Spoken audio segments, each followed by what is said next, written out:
Yo, alam kong alam nyo to guys. Pakinggan natin to guys. Para sa mga nanay, mabuhay kayo guys. Yo,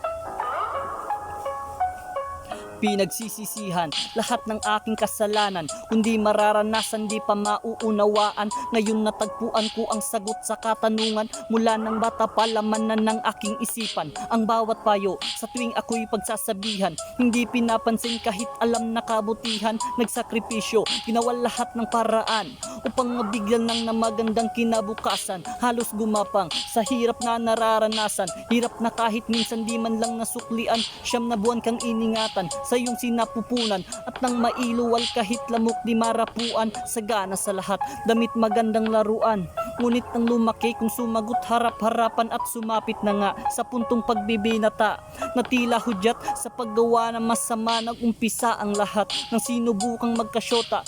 Nanay kong utusan, di naigpa ang alila. Ganyang pag-uugali, sino ang matutuwa?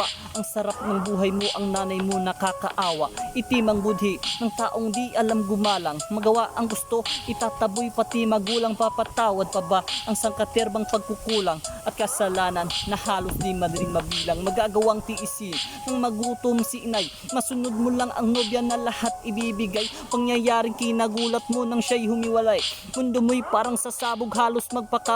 Na isipang tikman ang shabu at marijuana, tuwang-tuwa naman mga demonyo mong barkada. Si inay di makatulog, magdamag nag-alala. Uuwi ka ng umaga, hihingi ka lang ng pera. Pag di ka nabigyan, sa galit halos magwala ka, at sasabihin pa sa iyong ina na walang kwenta ang matindi patol. Talagang walang konsensya, harot halat parapan kung murahin ng ina. Nang ikaw ay lumayo, ang iyong ina ay yumuko. Yakap ang larawan mo't luha ay tumutulo, ngunit may bagay na lingid sa iyong kaisipan. Ang iyong ina pala may tinatagong karamdaman. Nang minsan pag-uwi, si nanay nasa higaan, nangyari ang bagay di mo lubos inaasahan. Mata ni nanay pumikit ng dahan-dahan at sabay hagulgol, at ipinatong sa kantungan. Lumuhod man ako at maghapong umiyak, di na maibabalik pa ang kahapon kong winasak. Kay hirap pala ang maulila kay inay, magdusa man ako, hindi sapat ang aking buhay. Sa tuwing ako'y nag-iisa, lagi ko siyang naaalala. Takbo ng buhay tila nawalan ng pag-asa, parang di ko kaya ang mabuhay mag-isa. Hinahanap-hanap ko pa rin kalinga ng ina, pero ngayong ikay wala na, paano na ako inay? Sa bawat suliranin, sino ang makakaramay sa aking buhay?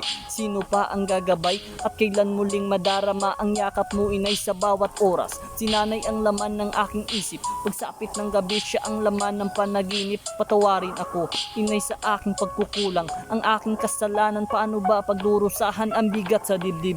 Paano ba mababawasan? Hindi na kaya ng nahihirapang kalooban, lagi na lang ako binabalot ng kalungkutan. I love you nanay, hindi kita malilimutan. Lumuhod man ako at maghapong umiyak, di na maibabalik pa ang kahapon kong winasak. Kay hirap pala ang maulila kay inay, magdusa man ako, hindi sapat ang aking buhay, aking buhay.